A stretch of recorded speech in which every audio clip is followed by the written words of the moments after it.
What is up, guys? Speed here, and today I'm going to be talking about one of the carries that I haven't liked for a long time. I really don't like Slug. I frankly have thought the hero's not so good for a long time, but he's definitely pretty solid right now. I think he has a lot of good matchups. I think he's quite strong in lane. And yeah, let's go into why Ramses, one of the best carry players in the world, the carry player for Virtus Pro, is able to carry so hard on Slark.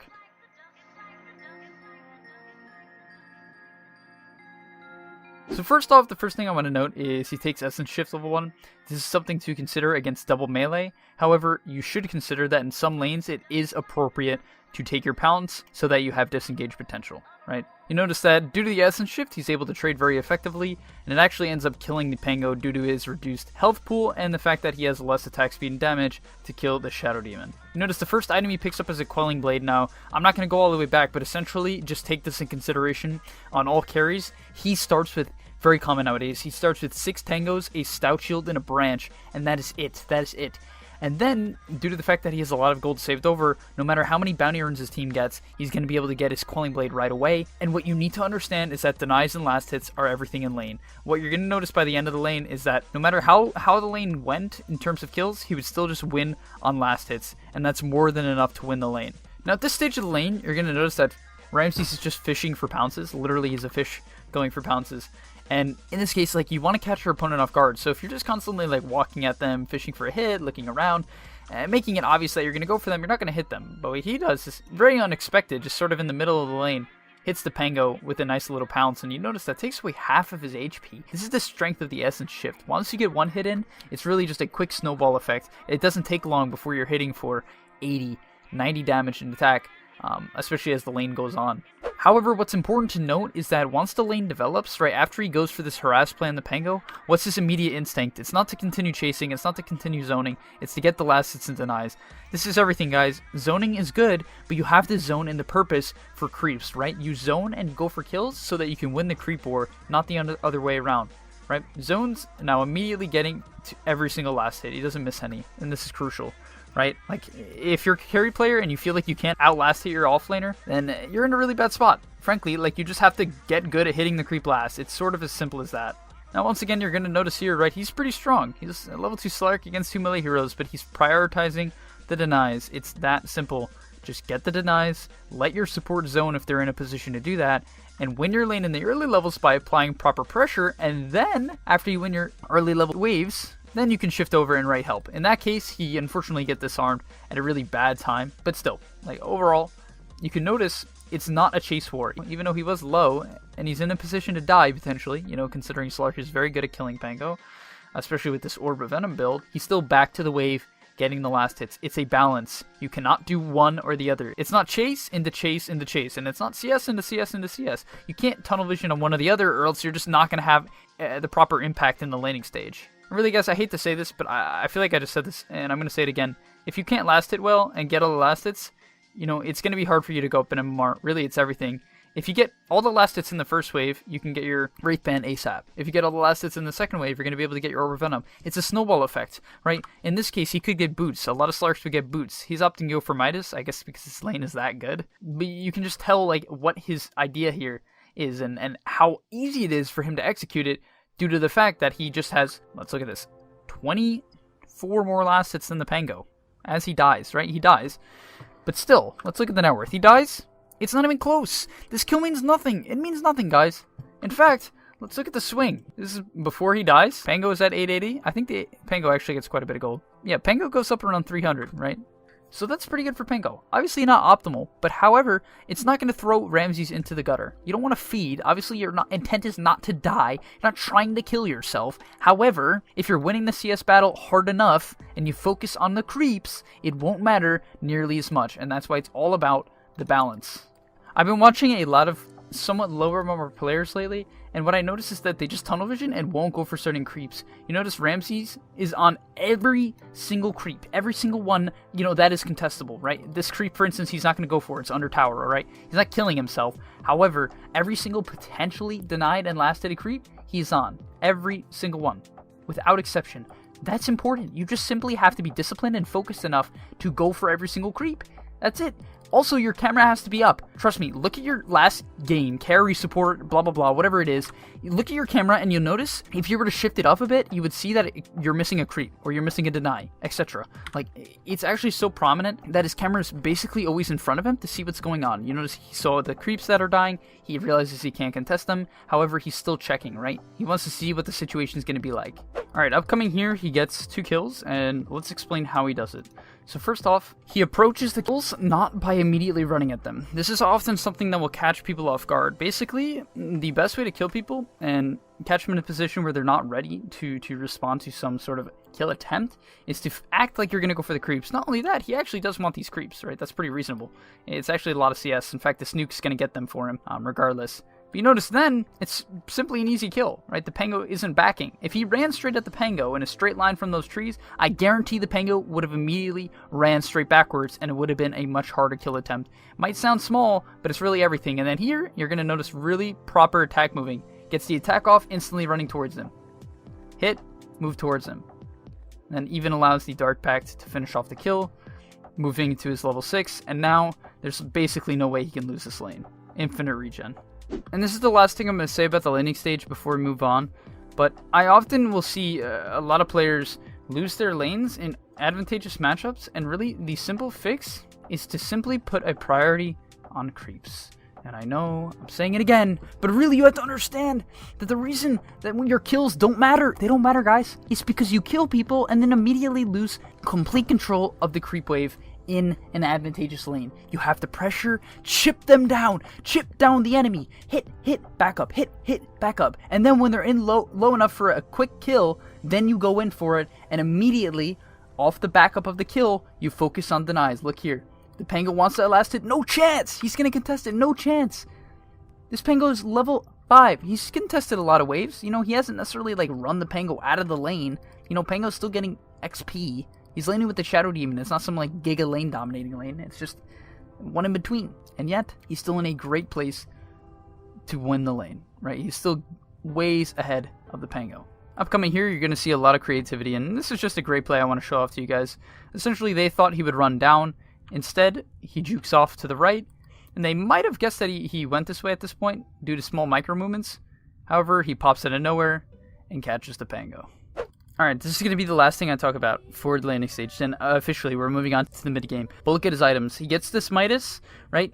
And then he also has small items to win the lane, right? The Wraith Band. He has the Orb of Venom to win the lane. He has the Quelling Blade to CS. And then he moves into a Wand. You still can buy stats and early game items even after Midas. You don't have to go Midas into Shadow Blade, right?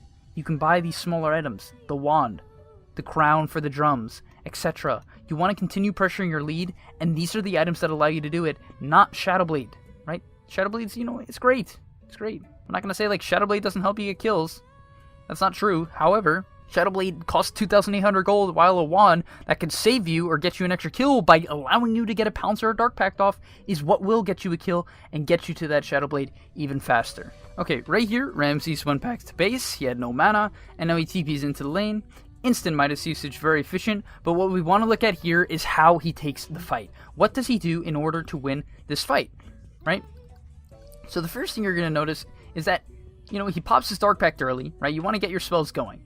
But it's more importantly, it's a real kite in and out. The idea here is that you want to kite in and out. This Ember disengages, he backs off to the side, picks up a little bit of health regen. You know, the Spango, he's pressuring him a bit, but he's kiting out, right?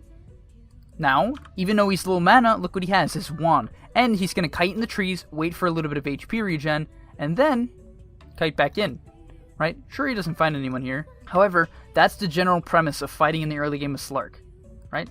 And you notice, look at the crown. Another early game item, wow.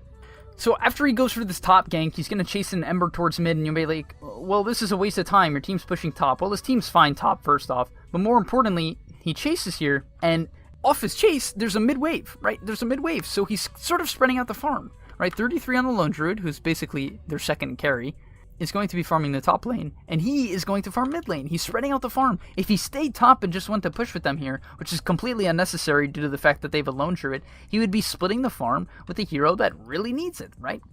He's close to his Radiance here on the Lone Druid. And so, he cannot afford to split farm with a Slark. And then what Ramsey does after goes and takes the mid farm is he rotates towards bottom, right? You're rotating from lane to lane to lane. You don't want to purely jungle. You want to move from lane to lane to lane to lane. He's even going to be efficient here and use the lane and drag it to a medium camp or a large camp. And now he's off to the races once again, looking for more farm. He wants to potentially get a kill in here, right? He could pressure basically any hero on the map right now. So he runs in this area in expectation of them not being able to catch him, right? There's a very low chance the enemy team can actually catch him and lock him down. You know, the Pango's okay, however, he has phase boots drums, so it's very hard for Zion the Pango to actually lock him down. And regardless, even though he goes for this play, what does he do? He continues farming in the downtime, correct? There was actually no bottom lane for him to farm at that point, and so he just stays in this area. And the supports come by, he has to play a little bit more defensive. It is an AA tiny. They do quite a bit of damage. However, he's still able to make it out, right? And this is what I was talking about. He plays bottom, he's pushing his advantage, and what allows him to do this? His drums, his phase boots, his wand, these early game items. If he did not have these, he would not be able to do this. It's really as simple as that. And then you notice, after they fight bottom, his team's there, guys. What happens when his team's there? He gets out. He doesn't want to play with this team right now. He simply does not want to play with this team. And what this allows is him to be the top net worth. You know, he's with 33 lone druids, so you can't expect him to be the highest, right? 33 is a god lone druid. However, he's up there. He's up there. And once again, team bottom, he goes mid. Team top, he goes mid. He rotates to the open lane to keep his farm up. And you notice, now what also this does is it pressures the Ember out a bit. He even glyphs the wave. I think that was him at least. It's a bit hard to know, but he glyphs the wave, and therefore the Ember doesn't get farmed. He puts a priority on shutting down enemy heroes as well. The last time he farmed mid from top, he pressured out the Ember. That time he pressured out the Ember. And now look at this Ember. Look at him. He's 4k gold, and he's going to keep him there. Ramses keeps him there. Not only that, look at what he does next. Whoa, Lifestealer, but I'm a farm Slark. I'm going to run you out of the lane. This is safe, guys. The problem, I think, when I stress split pushing a lot, people go and they farm the camp, all the nearby camps, all the jungle camps, the lane, and that's great. That's a good start. That's a really good start when you're being proficient within your farming patterns. However, you have to consider with a good lead like this, the reason you buy stats, and the reason why you want to buy stats is so you can go to the open lane, away from your team, away from the team fight, and use your early advantage as a hero like Slark, being one of the best 1v1 traders in Dota, and pressure, right? He's pressuring. It's not simply a farm game for him, it's a farm game against his opponent. Look, even 33 on the Lone Druid is pressuring out the Lifestealer. Once again, look at how crazy he is. But do you see what this does? It pressures the Lifestealer out of his lane and continues snowballing a 10k lead. This is not by chance, right? This is not by chance. This is not him just AFK jungling to 9200 net worth. This is him pressuring towers here and there by shoving in the lanes. This is him pressuring the Lifestealer, the Ember, the Pango. I mean, he's doing it all. He pushes in mid because he sees them bottom. And then what does he do? Even though this is a bit dangerous, he's using his Shadow Dance to understand if they see him or not, right? This is another benefit of Slark. A lot of heroes, if you're a PA or a Terrorblade, you can't run that route. You can't run down that hill into this open area when you just saw them bottom. However, Slark can, because he can know at any point in time, do they see me, right? He can walk here and say, okay, do they see me? Do they have a ward? And the answer is no. And as a result, he catches an AA. Do you think most heroes could go for that kill? No. They definitely cannot. And the last thing you're going to note is, even though things get a little bit close, why does he live from this AA blast and combo? Because he has stats. That is it. He gets to kill faster because he has stats. He lives because he has stats. That's really it. And now the enemy team tries to take a fight. However, he's just way too strong at this point, right? He's just way too strong. And there's no way Pango chases him over this hill. Really good identification of what Pango can and cannot do, right? And at this point, you know, the game is just really hard. He's going to pick up a kill on the Pango, and they're off to the races. This game's basically over at this point. But you notice, guys, this is what makes a great carry player. Now, this is really hard to do. In fact, I mean, his team makes a great play to save him. However, it's all about the little things. This is great Dota. If you can watch Ramsey replays, which I highly recommend you do it. This guy is a genius at the role. He's a genius. He is in and out of every proper lane, pressuring the correct hero at the right time, TPing to the right lane immediately, getting every last hit, every deny. It's crazy. I recommend 5150 by 20 minutes, and honestly, that recommendation typically revolves around the fact that you're somewhat AFK farming. He is not even close to AFK farming, and yet he is more than on pace to get 150 by 20 minutes, right? More than on pace. That's incredible. As he dies to an avalanche combo. Best player in the world. Hopefully you guys see the point. That's actually his only other death of the game. He ends up cleaning this one up in 26 minutes. we'll go over one more fight before the game ends and wrap it up there. Alright, starting out the last fight of the game here, you're going to notice he's running in.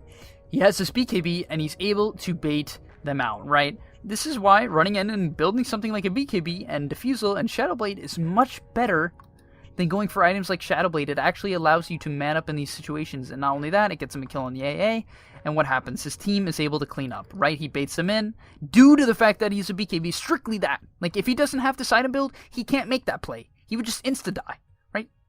That would be the case. He would simply insta-die. But due to his very solid itemization, in my opinion, this is like a top-tier build that really allows you to do everything that you want to on Slark. He's able to carry the game, right? He's able to bait them out, carry the game, and he doesn't even have to do that much in the fight. He simply just sets it up, gets a kill on a key support, gets them to waste their Ava combo, go out of position, commit Tiny Blink, etc. And that's going to be it, folks. Hopefully you enjoyed. This is Ramsey Slark. If you don't know who he is, I highly recommend you check him out. One of the best pro players in the world. I mean, plays for VP, so if you don't know who VP is, then you're missing out. They're a great team to watch.